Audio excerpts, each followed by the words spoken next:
Hi guys, thank you for joining us today. Today we have a special guest with us. We have Dee Shami, who's the Vice President and COO of Sonic Loans. Welcome, Dee. Thank you, Charlie. So Dee handles Dee, actually you tell them, what do you handle? Our at Sonic? operations. Our operations is the processing. Once the loan goes conditionally approved after initial underwriting, that's when me and my team take it over and we get that bad boy closed. Yes, they do. Yes, they do. And record timing too. Our average right now is 8.2 days, thanks to the work Dee and her team do. So I wanted to get Dee in, carve some time out. It was really hard to steal her away from her desk and her team, but get her here, sit her down and talk, because Dee also happens to own another company, and that company does what? Title. Yes. Title is a critical part in the process. She opened the title company not for monetary purposes, but to be able to help people and be way more efficient, way faster, and to get our loans and everybody else's loans that she works on closed quicker. Title is a really big part of the process. What exactly is title? A lot of people don't know what title is, and that's a good question. Title is doing the title search to make sure when you're purchasing or refinancing a property, there are no liens on title. Title is also ensuring that our clients can have owner title policy on there.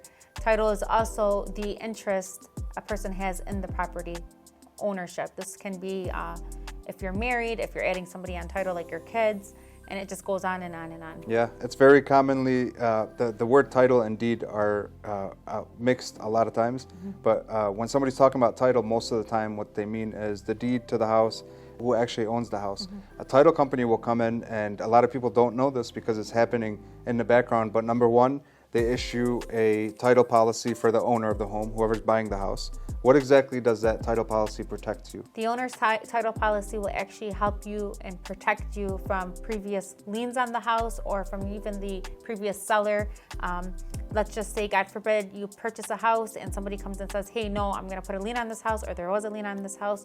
That owner's policy is going to protect you. Protect you in case something was missed. So real life example, we had a client taking cash out on one of his investment properties, and while we were in process, the title companies showed us that there's a cloud, what was called a cloud on title. And a cloud on title, and there was a break in the chain of title. Yeah. So when the title or the deed was passed from one party to the party that he purchased it from, that it was done incorrectly.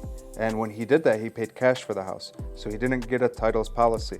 And we had to help him kind of get that fixed, which you can do with the courts. Sometimes it'll take a little longer, but it's really important to get that fixed, because the person that sold it to the person that's selling it to him could have came and said, I still have a claim to this home. And you definitely don't want to open that can of worms. Yeah. I just want to say this and put it out there. We can touch base on this another time, but this happens often with the auctioned homes. People will buy them cash, no title search is done, and the stuff. You always want to get title. So when you're doing a mortgage, the lender will require a title policy for us. That protects us as the lender from somebody coming and making a claim on that home and taking our lien position or trying to take the home from us as the lender, because we're lending that money to you, but it's being lent based on that asset, which is the home. We want to make sure that's protected. There's also a owner's title policy, which is optional, but very typical and common that you get the owner's title policy. And depending on what state you're in, like in Michigan, the seller of the home pays for the owner's title policy. So you basically get that title policy for free. And that protects you for, like what we were talking about earlier, it protects you from somebody coming and saying, hey, in 2005, I did title on this home. I had a lien, my lien was recorded, the title company missed it, but I need my money, and try to make a claim on the home. They can't do that because we both have a policy protecting us. So it's really important work that they do. It is. One thing we wanted to talk about is we're talking about deed and title and how those terms kind of intertwine. They mean the same thing. It really doesn't, but a lot of people say them and they mean the same thing by it. And with a deed is like the registration for the car. If you're buying a car and you register in your name, that's similar to how the deed works for a house. You have a deed in your name for that house. If somebody, D, wants to move the deed to somebody else's name, or move the deed to an LLC, or move the deed to a trust, or do anything with the deed, do they have the ability to do that? Everything is possible. It's just doing it the right way. you can always add or remove somebody off title by a quitclaim deed. Just always know that you can lose that owner title policy. Yeah. And it's a possibility that removing or adding somebody on title will actually have your taxes to go up. It gets reassessed. As far as LLC, I get this question a lot. Wait, hold on. I'm going to jump in. I'm sorry if I may.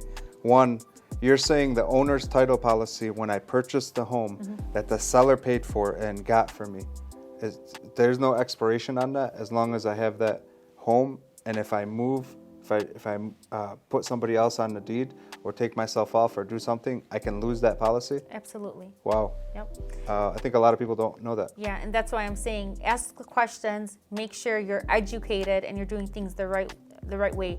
The most common questions I get is moving a house into an LLC, which is possible. If it's free and clear, meaning there's no mortgage, it's very easy. You can actually do a quitclaim deed and put it into the LLC. However, the catch is if you have a mortgage on that home and you want to move it into an LLC, you have to call your servicer and ask them for permission. And I say that because they can recall your mortgage. Yeah. You don't want to run into that problem. That's a great point. So we'll go again with the car analogy. If when you register a car and you have a loan on that car, there's a lien on it, on that registration. So you can't transfer the registration without that getting paid. On a house, it's different. You can sign a quitclaim deed, move the house over to somebody else, but as soon as that gets recorded, it's going to trigger to the lender to know that you sold that house and you no longer have an ownership interest in that home. So what the lender is going to do is use what's called an acceleration clause in your mortgage contract and say the loan is now due. We need the entire loan to be paid right now, and sometimes they'll give you 30 days or like a predefined time, but you have to pay that loan now because you moved that out of your name. So that's great. It's great to know. How can somebody, this is a question for me, but I'm going to ask it to you. Okay. How can somebody that wants to move the deed of a home into an LLC for the protection purposes, let's say an investment property and you want to protect yourself from liability and move it into an LLC, how can they do that? Easy. Call your servicer, the person that you pay your mortgage to. I just actually did this for a client of ours who wanted to move her properties into an LLC. Once I asked if there was mortgages and she said yes, I actually contacted a lender for her and I got the information. And every servicer is different, but the servicer asked us to type up an email and to ask them, and they have to look into it, investigate, and they'll get back to us and let us know if we're able to do it or not. Yeah, when you're dealing with this amount of money, a large amount of money that you have on that home, the last thing you want to do is surprise the person who's responsible for that amount of money. So no surprises with that. If you want to move it into an LLC, most of the time it's okay. You just have to request permission from the servicer and they'll give you direction on whatever their processes are to get that moved over. An example would be to make sure that you are the sole member of an LLC. They may ask that, they may require that, and you show proof that it's your LLC, you still own the home, and they'll allow it. They may make you sign some additional documents. They may have whatever rules they have. Yeah, you got to follow, but it depends on the servicer, and make sure you're calling and talking to your servicer. It's not the boogeyman. They want to help you. They will help you. Just make sure you do that. Another common one we get is if somebody wants to put the deed in a trust. There's so many benefits to having the deed to your home in a trust. God forbid something happens to you, which we're human, it's going to happen to all of us. When that time comes, the last thing you want is some probate court, and you have attorneys and you have all these people involved who are all going to take their fees and take the fees out of the equity of the house. But you have a judge making a decision on what happens to your property. But if you put it in a trust before, you can make that decision for yourself. And there's easy ways to do that. When you do it into a trust, depending on the type of trust you have, there shouldn't be any reassessments. Your taxes shouldn't go up. Just make sure you're calling your servicer and calling a reputable title company to make sure it's done the right way. Okay, great. So title, thank you, Dee, for joining us. Title is a very, very important part of the mortgage process. And title companies, they work behind the scenes and they can really cause a delay in the process if the title company is not that responsive. So you want to make sure you're working with a title company that that's reputable, that you trust, that you get to choose. If you're buying a home, you get to choose who the title company is. So ask around, make sure you're working with somebody you trust. And a great title company that's moving really fast, that matches the speed of a fast lender, will make sure you have a very fast, seamless, easy process when you're buying a home or refinancing.